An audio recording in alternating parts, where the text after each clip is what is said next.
I managed to get my hands on a copy of Witchcraft for Wayward Girls from the library, and I was immediately intrigued.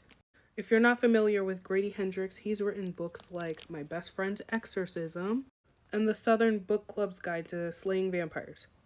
Now, I have not read either of those books yet, but I heard it's mildly comedic, but also some splash of horror, which is right up my alley, which is what I was hoping for with this book.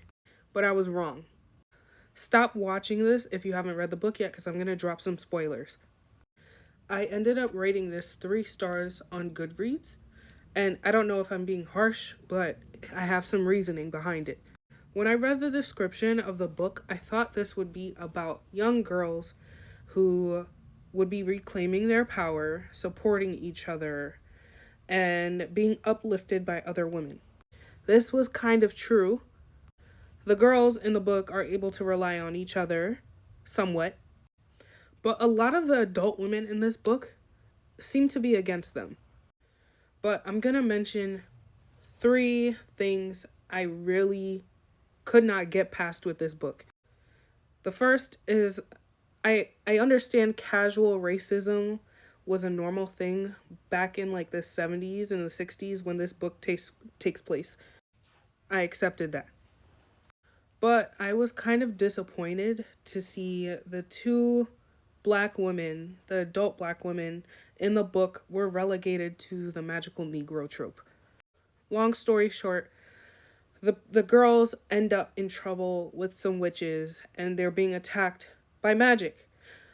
2 of the black women in the book, who really don't get a lot of backstory about, practice something called root work. If you don't know what that is, I think it's a subset of hoodoo, not voodoo, hoodoo, that was originally practiced by the African slaves brought to the US. From my understanding, this practice is mostly based in plants, which, the word root, you see the correlation.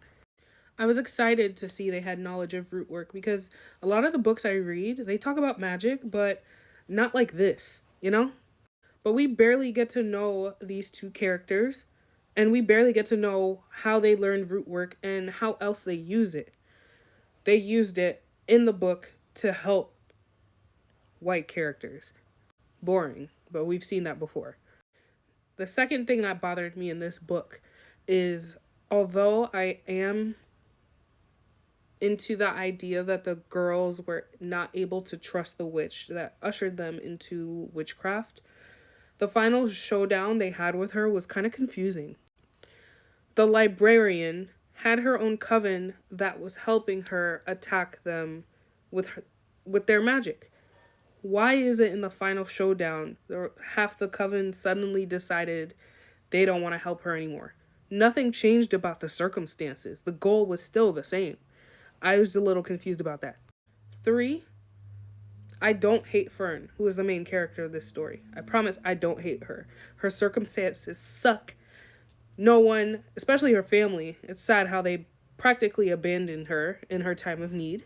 I just felt like something was missing with her, Some of the other female characters that were going through the same thing Fern was going through were more interesting. I don't know.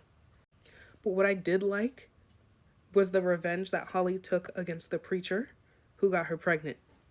It was heartbreaking to see her report this abuse to her family, to the social worker, basically every adult, and they ignored her. And that is basically what made her go mute, feeling like she's not heard. It was heartbreaking to read that.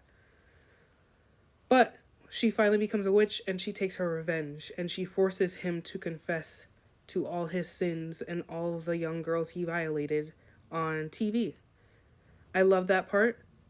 If it were me, I would have, after he confessed, I would have made him torture himself. He deserves so much worse. If you've read this or you've planned to read it, let me know what you think in the comments. This definitely is a horror book, okay? This is a horror book. It's horrifying. There's descriptions of traumatic pregnancies and traumatic, birthing. These girls do not have it easy. They're going through so much pain. and the abuse each of them suffered in different ways. The descriptions that Grady, Mr. Hendricks, has written, I'm going to say are very good because I felt like I was feeling it while I was reading it.